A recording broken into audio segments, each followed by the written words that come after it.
जय श्री कृष्ण सा। आप सभी का मेरे चैनल पर स्वागत है। आज नवरात्रि का दूसरा दिन है और गुप्त नवरात्रि का दूसरा दिन माँ तारा को समर्पित है। तो आइए जानते हैं माँ तारा की पूजा का महत्व, उनका स्वरूप, मंत्र व पूजा विधि।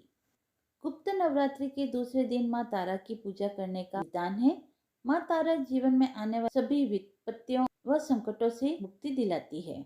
माँ तारा की साधना पूर्ण रूप से अघोरी साधना होती है। माँ तारा की साधना करने से मनुष्य को अलौकिक सुख के साथ शांति व समृद्धि भी प्राप्त होती है। देवी तारा अपने भक्तों और उपासकों की सभी मनोकामनाओं को पूर्ण करती है। इसके अलावा माँ तारा धन से जुड़ी समस्याओं को भी दूर करती है। साथ ही वो मुक्ति प्रदान करने वाली देवी है। बौद्ध धर्म में भी माँ तारा की उपासना को महत्वपूर्ण माना गया है। मान्यताओं के अनुसार भगवान बुद्ध ने भी माँ तारा की आराधना की थी। साथ ही भगवान श्री राम के गुरु वशिष्ठ ने भी पूर्णता को प्राप्त करने के लिए माँ तारा की उपासना की थी। माँ तारा की पूजा का महत्व शास्त्रों में बताया गया है कि भगवान शिव और महापंडित रावण भी माँ तारा की उपासना किया करते थे। मान्यताओं के अनुसार जिनका उद्धार भगवान शिव भी नहीं कर पाते, माँ तारा उनका भी उद्धार कर देती है। जिस जगह पर भगवान आनंद भैरव ने गुरु वशिष्ठ जी को माँ तारा के उपदेश प्रदान किए थे, वह जगह आज के समय में भी तारापीठ के नाम से मशहूर है। माँ तारा की साधना एक विशेष प्रकार से की जाती है, जिसमें कोई विशेष नियम नहीं होता, परंतु अगर कोई मनुष्य पूरी श्रद्धा के साथ माँ तारा की पूजा करता है तो माँ भक्त की पुकार अवश्य सुनती है। माँ तारा की साधना करने से धन संबंधी सभी समस्याएं समाप्त होती है व साथ ही दिव्य सिद्धियां प्राप्त होती हैं। माँ तारा का स्वरूप शास्त्रों में माँ तारा को 10 विद्याओं की दूसरी विद्या बतलाया गया है। ऐसा माना जाता है कि माँ तारा का स्वरूप माँ काली के समान ही होता है। अगर कोई व्यक्ति तांत्रिक शक्तियाँ प्राप्त करना चाहता है तो उसे माँ तारा की विशेष साधना करनी चाहिए। माँ तारा की पूजा ज्यादातर अघोरी, तांत्रिक व साधु करते हैं। माँ तारा के 3 स्वरूप हैं। इनका रंग नीला है क्योंकि इन्हें नील सरस्वती भी कहा जाता है। इनके अलावा माँ तारा को उग्र तारा के नाम से भी जाना जाता है। माँ अपना उग्र रूप धारण करके अपने भक्तों के सभी कष्टों को दूर करती है और अपने भक्तों को मोक्ष प्रदान करती है। माँ तारा की पूजा करने से काम, क्रोध, मोह और लोभ से छुटकारा मिलता है। माँ तारा के तीसरे स्वरूप का नाम एक जटा है। माँ तारा का पहला रूप है उग्र तारा। ये अपने भयंकर व उग्र ऊर्जा की वजह से विश्व विख्यात है। माँ उग्र तारा के अंदर समस्त तामसिक गुण मौजूद हैं और ये अपने भक्त की कठिन से कठिन परिस्थितियों में भी सहायता करती है। उग्र तारा किसी भी प्रकार के संकटों का नाश करती है। साथ ही बुद्धि, बल, विवेक को जागृत करके अपने भक्तों को विनाशकारी परिस्थितियों में भी पथ प्रदर्शन प्रदान करती है, वह उनकी सहायता करती है। नील सरस्वती माँ तारा के इस स्वरूप में पूरे ब्रह्मांड का ज्ञान समाहित है। माँ नील सरस्वती आयुर्वेद, ज्योतिष, विज्ञान या कुछ भी अज्ञात ज्ञान जो कि सामान्य बुद्धि के व्यक्ति की समझ से परे है, इन सभी चीजों को एकत्र करने के पश्चात जो स्वरूप बनेगा और जो ऊर्जा उत्पन्न होगी वह है देवी नील सरस्वती। देवी नील सरस्वती राशि गुणों से संपन्न है।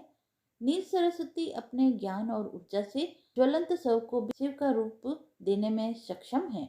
एक जटा माँ तारा का तीसरा स्वरूप है एक जटा। देवी एक जटा मोक्ष प्रदान करने वाली देवी है। माँ का यह स्वरूप सत्व गुणी है। देवी एक जटा शिव को अपनी जटाओं में धारण करके उन्हें मोक्ष प्रदान करने वाली देवी है।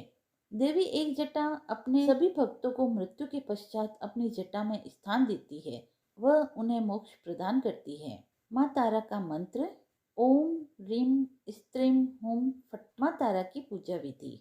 माँ तारा की पूजा हमेशा रात्रि के समय में की जाती है, इसीलिए अगर आप माँ तारा की पूजा कर रहे हैं तो इसे हमेशा अर्धरात्रि में करें। माँ तारा की पूजा हमेशा एकांत कक्ष में ही करें जहाँ आपके अलावा कोई उपस्थित न हो।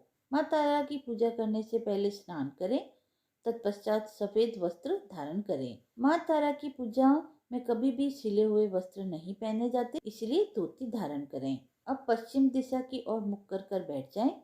वह अपने समक्ष एक चौकी रखें, उस पर गंगा जल का छिड़काव कर उसे शुद्ध कर लें। वह चौकी पर गुलाबी रंग का कपड़ा बिछाएं अब एक प्लेट में गुलाब के पुष्प रख दें।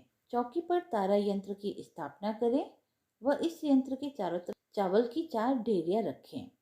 चावल की चारों ढेरियों पर एक एक लौंग रखें। इसके पश्चात तारा यंत्र के सामने घी का दीप प्रज्वलित करें। दीपक जलाने के पश्चात विधिवत माता के मंत्रों का जाप करें। मंत्र जाप करने के पश्चात श्रद्धा पूर्वक माँ तारा की कथा सुने।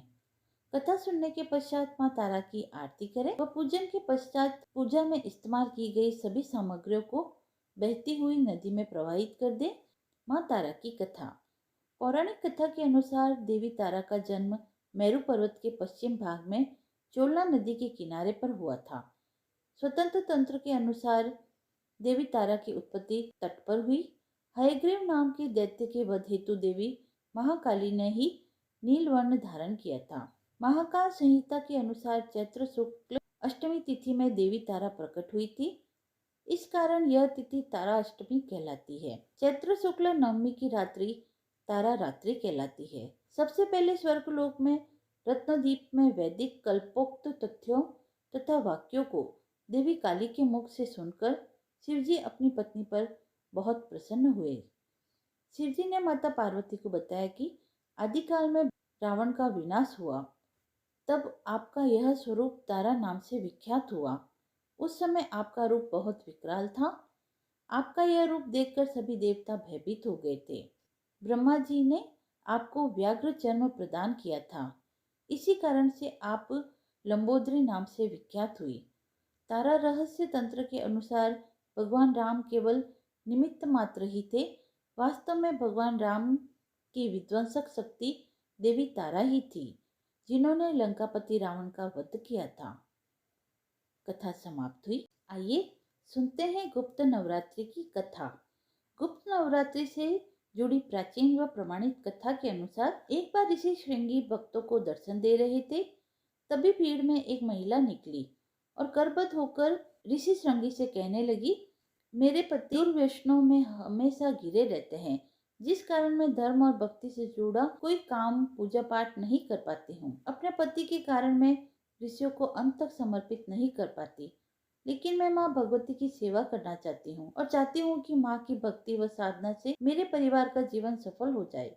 ऋषि श्रृंगी माँ भगवती के प्रति महिला के भक्ति भाव से बहुत प्रसन्न हुए। ऋषि ने महिला को एक उपाय भी बताया। उन्होंने कहा कि चैत्र और अश्विनी महीने की नवरात्रि के बारे में तो सभी जानते हैं, लेकिन इसके अलावा अन्य 2 नवरात्रि और पड़ते हैं, जिन्हें गुप्त नवरात्रि कहा जाता है। ऋषि ने महिला से कहा कि प्रकट नवरात्रि में माँ दुर्गा के 9 स्वरों की उपासना होती है और गुप्त नवरात्रि में 10 महाविद्याओं की साधना का महत्व है। इन नवरात्रि की प्रमुख देवी स्वरूप का नाम सर्वेश्वरी कारिणी देवी है।